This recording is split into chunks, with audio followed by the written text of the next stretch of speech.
Squirrel Stapler is a game about collecting squirrels and giving them to your wife, who happens to be Crash Bandicoot. Wait a second. Something doesn't seem right here.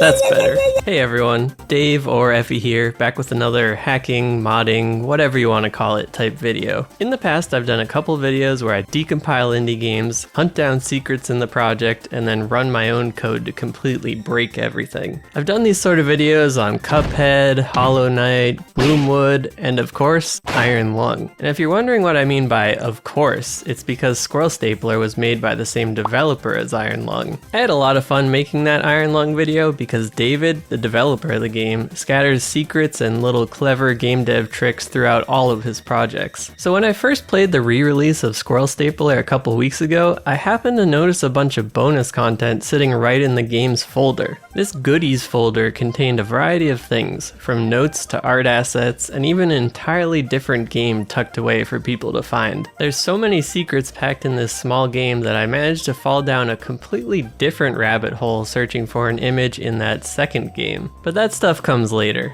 You see, I will be digging into this bonus content, but it's not the only reason I wanted to make this video. I didn't just want to find the Squirrel Stapler secrets that were meant to be found, I really wanted to see how the sauce was made, as they say. Well, that and I figured it'd be more fun to hunt Pikachus than actual squirrels.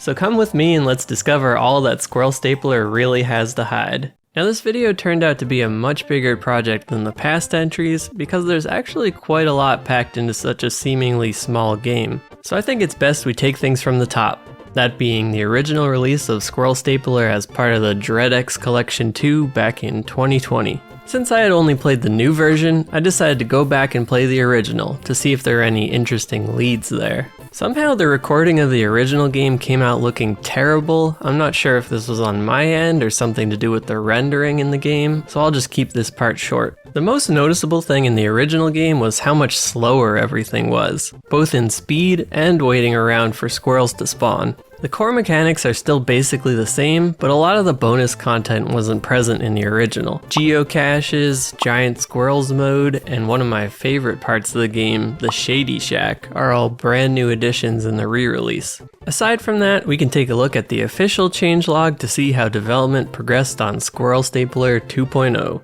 As with any game development process, there's a lot of bug squashing that makes for some amusing patch notes. Like how giant squirrels mode seemed to be a persistent issue, leading to at least 4 separate entries in the rather short changelog. Or this very strange bug where pressing escape to close a menu caused so many issues that David decided to just remove it from the game entirely. But my personal favorite bug has to be how energy drinks accidentally made your footsteps extremely loud while crouching. I can just imagine a hunter wired out of his mind on caffeine trying to be sneaky while simultaneously stomping around the forest. It was interesting to see how the game has evolved since 2020, but I wouldn't recommend anyone to play the original over the vastly improved new version.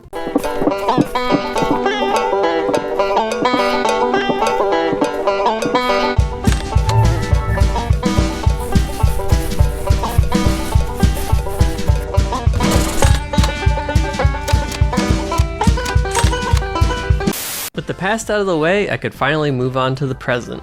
But I had just played through the whole game and seen everything there was to see through traditional means. So naturally, it was time to break things. And my first order of business was to take the camera out of bounds. Taking away the overlay in the main menu revealed a default Unity skybox and, well, nothing else. Not much to see here, but the same isn't true for the following scenes. The house interior is actually its own standalone scene floating in a blue void. Which makes sense when you consider that this multi-room house would never fit inside the shack you see in the forest scene. There isn't too much of interest in this scene, but I did find these tiny logs in a bucket to be pretty strange. Their textures are oddly high res for their size, which leads me to believe that these were originally much bigger objects used somewhere else before being shrunk down to fit in this bucket. Moving on, I took the camera out of bounds in the main forest scene. This time around, we get a nice low-res, cloudy skybox in the background. We can see all the various props scattered around the forest from above, but things get really interesting when I go underneath the map. For some reason, the bottom of the cabin is bright yellow, which must be the default material color for whatever this asset was made in. But there's something else right below the cabin, floating in that blue void. Yep, that's God, just chilling down there from day one, waiting for his cue. Speaking of God, the game doesn't really give you a good look at him, so I decided to fix that. Roll the clip. Wait, that's not God, that's just Kingseeker Frampt, one of the primordial serpents of legend. My bad. Let's try this again. There we go. God in all his fleshy glory. I'm not quite sure what the direction was here. I mean, he certainly doesn't look like a typical god, or anything even remotely related to squirrels. The best description I could give it would be some sort of demonic bat-goat hybrid. And while we're at it, I supersized the bear squirrels too, who look like vaguely squirrel-shaped meatballs. And just because I know people would be asking, there isn't anything inside any of the closed buildings on the map. I was hoping for at least a bad squirrel JPEG inside the Shady Shack, but alas, there was nothing at all. Speaking of which, those full-screen squirrel JPEGs you see while playing are just that. Images that get slapped in front of the in-game camera. So that's all there is to see out of bounds in the actual game, but what if we went out of bounds somewhere else? And no, I don't mean the back rooms. I'm talking about disassembling the project to see what's inside of it. Since I was just talking about God, here's the actual texture that's applied to the model.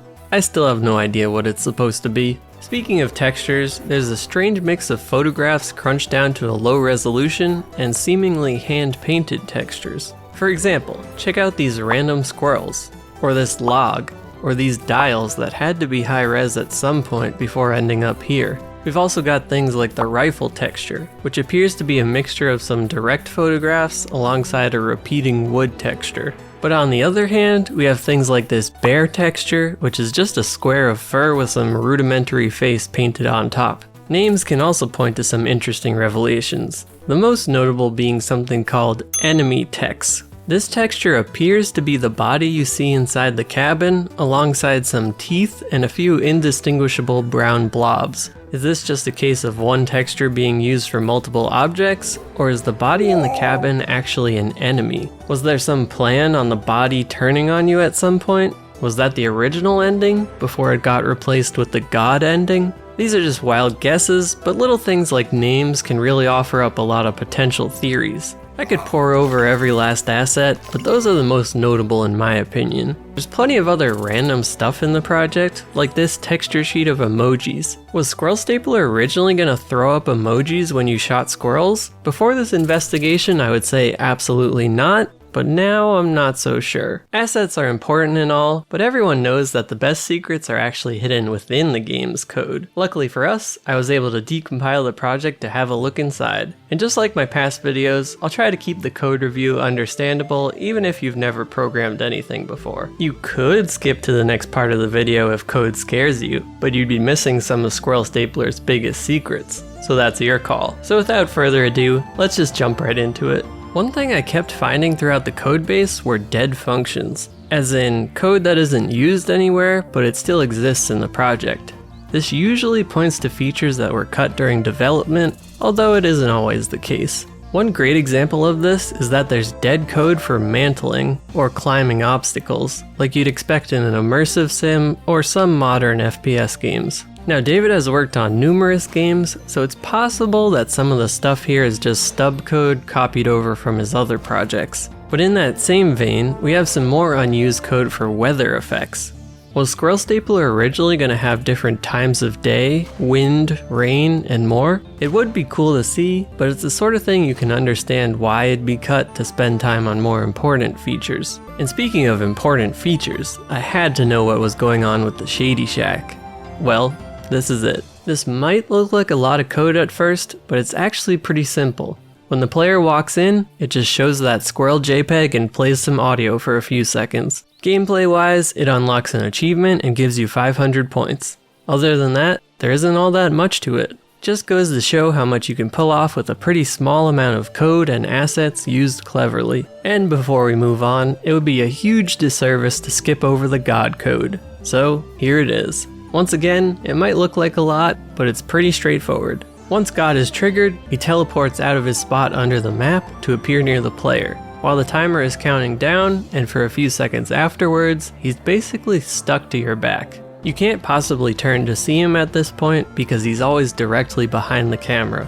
But once that time delay ends, he'll stop following you so you can spot him on your next turn. Once you've spotted him, the game stops completely and it ends shortly after. You can't shoot him or wait him out or anything. There is no alternate ending or loophole to be exploited here, the game just doesn't end until you turn around to face him. The code is obviously a lot more than those few files, but those are the most interesting things I managed to sift through. So let's just move on to that goodies folder I mentioned earlier. This folder can be found right in the game's install directory, and it's got a bunch of bonus content, from art assets to another game. The assets are mostly variations on the logo and title screen, as well as some full versions of the squirrel JPEGs, you know, for the memes. There's also a few development screenshots showing how the game used to look. The oldest one has a slightly spookier, foggy yellow forest with a lot more on screen. The density of the forest paired with the fog gives it a bit more of a horror vibe, but I can see how the final version wanted to look more like a retro hunting game. And for the lore masters out there, there's transcriptions of all the notes you can find scattered throughout the game with some clues towards the backstory. The Book of the Grove is a satirical, squirrel-themed holy book, giving us words of wisdom like, "The wise man stores his nuts for the proper time, but the faithless man has no nuts to store." Or, "The nutless man will be judged with his own industrial penetration and godless adhesion." The reports file is more of a horror-themed short story of someone experiencing squirrel-related anomalies, presumably before being killed. Meanwhile, The Lady is another short horror story about an artist tricked by an evil witch. The artist gets a magical paintbrush from her to paint a beautiful woman who the witch then offers to bring to life. The painting comes to life, but the woman only has half of her body, just as the artist painted. So he decides to put his creation down with an axe. Up to this point, you could draw some parallels to Squirrel Stapler. Perhaps the woman from the story is the one on the wall in the cabin. However, the story takes a turn from there. The man and the witch decide to cook up the parts of the woman into a stew. They both eat it and die because apparently eating living painting corpses is a bad idea, as if they really needed someone to tell them that. It ends with a somewhat common theme: art destroys the artist. Now I can only assume these stories were included because they're tangentially related to Squirrel Stapler. I wouldn't take them all as direct backstory, but bits and pieces of them expand on the game's universe. But if you thought those were creepy, you're about to get your pants scared off with the last entry in the goodies folder. Indie Horror Simulator 2015 is basically just a meme game joking on the common tropes of amateur indie horror games at the time. We're greeted with this spooky warning screen telling us how scary the experience is gonna be. And just like countless games before it, you wake up in an abandoned asylum with amnesia. You're being hunted by an unknown monster and you have a flashlight that's running out of batteries. Sounds like we're in for a frightening experience. When the game opens up, we're greeted with some bare concrete rooms and just about every post-processing effect you could think to layer on the screen. There's one hallway connecting two rooms filled with a couple concrete cubes and literally nothing else. I wandered around for a while really wondering if there was something more to this. And a couple minutes later I was rewarded with a random sound effect. Or at least that's what I thought it was. Upon further investigation, there was apparently a spooky jump scare image that was supposed to go with the sound effect. I guess I was supposed to see it when it triggered, but that obviously didn't happen. As for the image itself, it looked pretty weird. Like something from the early days of the internet, when jump scare pictures were all the rage. I wanted to dig more into both the game and the source of that image, but I wasn't quite sure where to start. So I decided to do exactly what I had just done with Squirrel Stapler and crack open the project. Indie Horror Simulator 2015 is just about as bare bones as the game would lead you to believe. There's only a handful of sound effects, textures, and code files making up the entire game. If we ignore all the third-party assets in the game, there's much less to find. In fact, there's only two notable textures in the whole project. One being the jump scare image, which I'll get back to in a minute, and the other being the concrete wall texture that's applied to every object. If we open up the main data file, we can see that the only text embedded in the data is the little intro at the start of the game. Remember how I mentioned I completely missed that jump scare earlier? Yeah, I decided to find out what happened there. Apparently the game waits 80 seconds from when you start to activate a trigger zone. If the player enters that trigger zone once it's activated, the jump scare plays. But when the timer ran out in my game, I was already standing in the trigger zone. This made the jump scare pop up in its usual location, but I was already looking at a wall instead.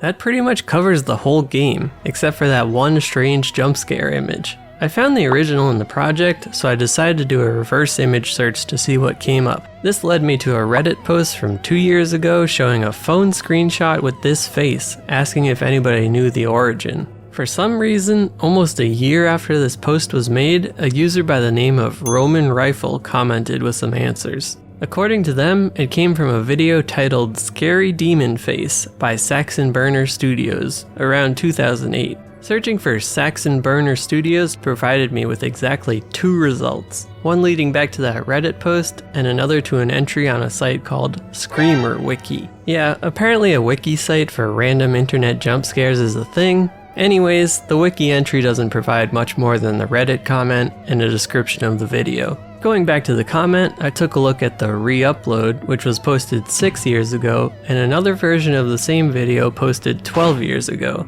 Interestingly, the person who posted the video 12 years ago claims to be the creator, but that doesn't line up with the information provided elsewhere. The original should be a couple years older, posted by Saxon Burner Studios. So we had some answers, but that's where the trail ran cold. I don't know if Saxon Burner Studios continued to make videos under a different name, but I'm curious what he's been up to since then. Maybe someone out there knows him, or maybe it's just another internet mystery lost to time.